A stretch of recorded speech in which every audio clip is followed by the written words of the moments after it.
Back in 1999, NBC advertised the first 7 minutes of Season 6, Episode 24 of Frasier, 3 Valentines, as the funniest 7 minutes in television history. Spoiler alert, it was not. It was pretty funny. I remember seeing these ads on NBC because this was back in the time when TV shows had commercials for other TV shows, and I liked Frasier because I was a very pretentious teenager. So, of course, I watched the first 7 minutes of 3 Valentines, and I laughed. It was funny. David Hyde Pierce's character Niles is getting ready for a date. He's concerned because there's a wrinkle in his pants, so he goes to iron them, and through a series of preposterous events, ultimately he ends up setting the pants on fire, which is not desirable as an ironing outcome, per se. When the title card came up for the next segment of the show, I thought, that's it? That was supposed to be the funniest 7 minutes in television history? Like, it was honestly fairly bog standard slapstick. It was funny, but it wasn't groundbreaking. It didn't change the history of television. It was just a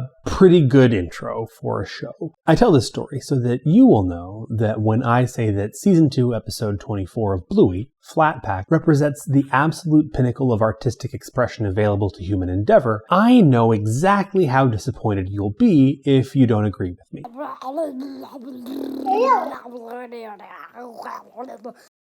This episode of Bluey is called What is Art? He asked unironically. So I acknowledge here that the move where the video essayist takes a step back to acknowledge context, but that step is so huge that the context includes all of human activity and the whole history of the human race, is kind of a meme at this point, like this is a silly thing that I'm doing. But genuinely, I feel like it's important to talk about what art is because of how much and how passionately I hate the term art. I don't really believe in art. Typically, I think that the term art has almost no meaning. It covers so broad a range that no two people have the same definition. Art is a term that is used to separate human endeavor into some things that are special and important and other things that are garbage and a waste of time. I just don't like the word. The closest thing to a useful definition of art I've ever encountered is the idea that art is the product of the human mind trying to make sense of itself. And it's this definition that I'm using when I say that this episode of Bluey is pure art. Bluey is a show made by parents trying to understand what it is to be a parent. So, by this definition, if anything is art, Bluey is.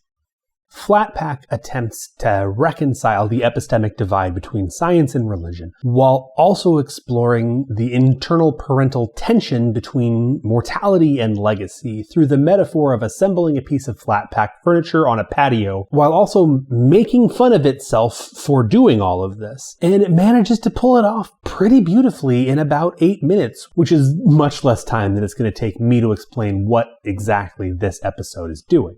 There are 4 philosophical threads running through these 8 minutes, and before I dig into them, I'm going to give you the one piece of context you need to understand this show, which is that for some reason, the continent of Australia seems to be populated entirely by dogs in the world of the show. Also, because I'm from the United States, I just can't bring myself to say mum. It feels weird, so I'm going to call her mom, even though that's not what she's called on the show.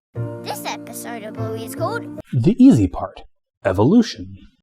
In the B-plot of this episode, which we'll explore more in a little while, Mom and Dad are building a piece of flat-pack patio furniture on their veranda. The A-story is kicked off when Bingo and Bluey ask if they can play with the boxes. Can we play with that? Knock yourself out. And what follows is the history of all life on Earth.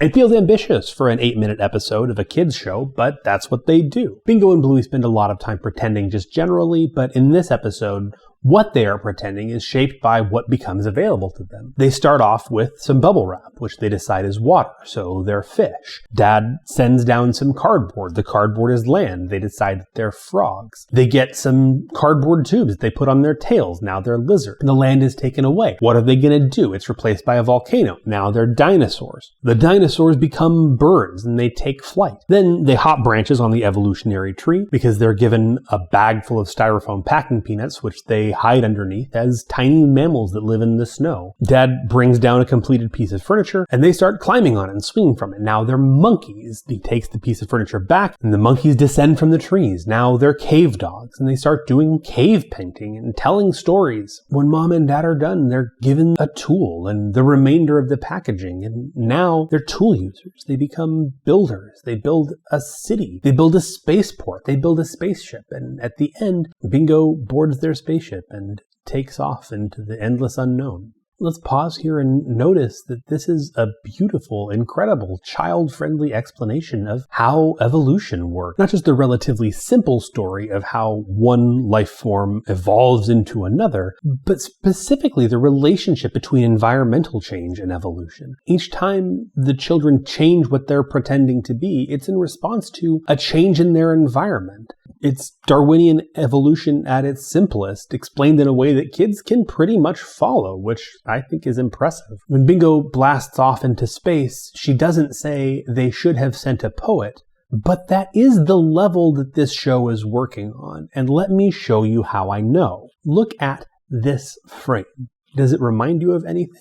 It should, because this is a frame from 2001: A Space Odyssey. When Bluey receives the Allen wrench, the show invites the comparison between this and the early hominids touched by the monolith in 2001 beginning to use tools. The show is intentionally invoking Kubrick here to link Bluey's acquisition of tools to the descent of man. By the end of the episode, Bingo has evolved into an astronaut, and Bluey has evolved into dead. Not literally, metaphorically, we'll get there. But I think the thing that takes this beyond just being a cool story about evolution into something more complicated is the fact that there are gods in this story. This episode of Bluey is called Intelligent Design, Only Less Stupid. These days, we tend to think about Darwinian evolution as being purely materialistic. Natural selection is the relationship between environmental change and species change, and change begets change. Those environmental changes, according to our modern way of thinking about evolution, are natural, random, caused by nothing other than chance. There need be no greater hand driving evolution. This is just a thing that happens. But oddly enough, that isn't really how Darwin thought of evolution. Darwin did not think that he was creating an alternative to divine creation. Darwin thought that he was revealing the mechanism of divine creation, what we would now call theistic evolution. And that's definitely what's happening in this episode of Bluey, because there are gods here. Specifically, Mom and Dad. If each of the evolutionary stages that the kids go through in their pretending are caused by environmental change, it's worth observing that each of those environmental changes is caused by a parent, literally coming down from on high to bring them some new environmental stimulus. Dad has brought land. Mom has sent a volcano. Our father has brought us a tree, and our father has taken it away. The show is pretty explicit that this is how it wants us to be thinking about Mom and Dad in this context. If the children are evolving creatures on Earth, Mom and Dad are the gods. And I can show you that with two frames. First of all, this one. This is from the kids' cave paintings. And here are Mom and Dad, front and center, framed as angry deities, sending lightning bolts from above. Why are they mad? I'll tell you in a minute. For now, just observe. These are gods. And there's another invocation here as well. Look at this frame. This frame is pretty obviously a recreation of Michelangelo's The Creation of Adam, one of the most famous works of art in the world, really ever. Mom is God, and Bluey is Adam, and the one reaches down to touch the other. And maybe the most powerful piece of evidence that the parents are gods here is this line from the climax of the episode. We made them. This episode of Bluey is called Parenting as an Act of Creation. It's this line, we made them, that gives meaning to the B-plot of the episode. Mom and Dad have been in conflict since the beginning of the episode. Dad hates the unnamed IKEA stand-in that they got the furniture from, but Mom loves it. Mom wants to follow the directions carefully, but Dad wants to figure it out as he goes along. And this tension is present throughout the entire first half of the episode. They're just kind of snapping at each other. Isn't the shiny bit meant to face up? I don't think it matters. I think it does. It never really is a full fight. Nobody's yelling. Nobody is really mad, but they're clearly getting on each other's nerves. And that's why the gods in the cave painting are angry, because Mom and Dad have been snapping at each other this whole time. And when they look into the kids' cave, they see themselves represented as these angry creatures with shaking fists and angry lightning. And the contrast between the rage in the heavens and the peace of the cave is clear and obvious. The kids are acting out their values in a way that they themselves are not. And so Mom and Dad decide to relearn the lessons that they have taught their children from their children. We've heard Bluey and Bingo say, "Pretend we are blank," maybe a dozen times in this episode. And after seeing the kids playing together so peacefully, Mom says, Yeah, pretend we're good at this sort of stuff. and they do. They decide to do this peacefully, collaboratively, to let go of those tiny frustrations and to once again make something together. Believe me when I say that I understand that a porch swing and a child are very different. But as they start to work together more closely, we see reenacted on the veranda what the kids already represent. The truth that love is an act of creation, and that parenting is creating. Bluey and Bingo are made in their parents' image, but they are not their parents. As Kid Nuke put it today when Mom Nuke ran the bath at the temperature she liked instead of the temperature he liked, "I am not your clone. They may be made in our image, but they are not the same." This episode of Bluey is called The Peaceful Inevitability of Death. It's this last thread that I think really weaves together all of the work that this episode is doing. Because there's a subplot in the A story, which is that not only is life on Earth evolving, but Bingo is growing. Pretend I'm the mama fish and you're my baby fish. Okay. At the beginning of the story of the evolution of life on Earth, Bingo is a baby fish. When they become frogs, she graduates to being a toddler frog, and then she's a big girl bird, and then later on she's a cave dog teenager, and eventually she becomes an adult astronaut. And throughout all of this, Bluey is her mom, watching this baby not just move from species to species, but mature, grow, take on new responsibilities.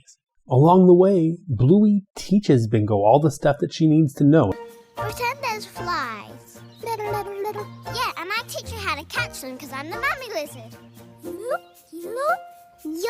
Yellow. As a cave dog, she passes down the stories of their imaginary culture.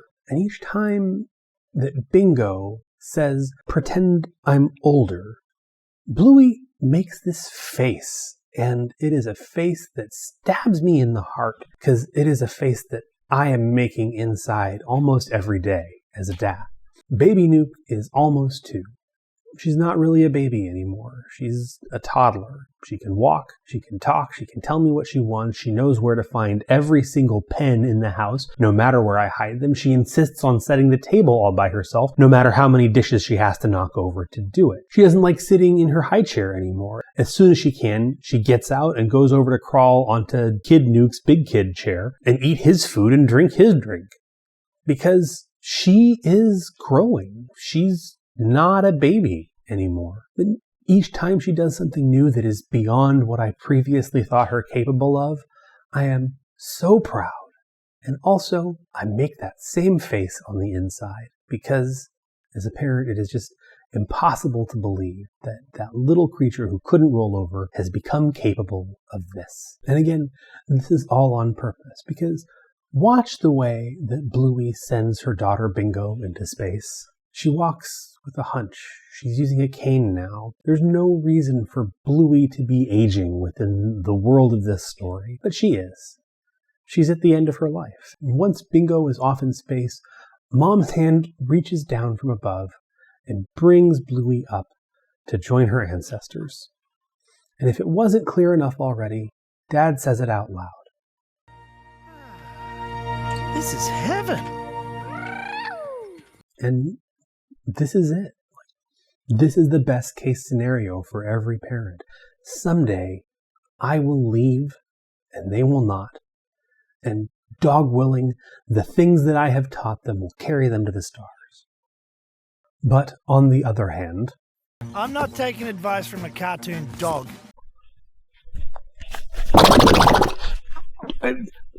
this is art.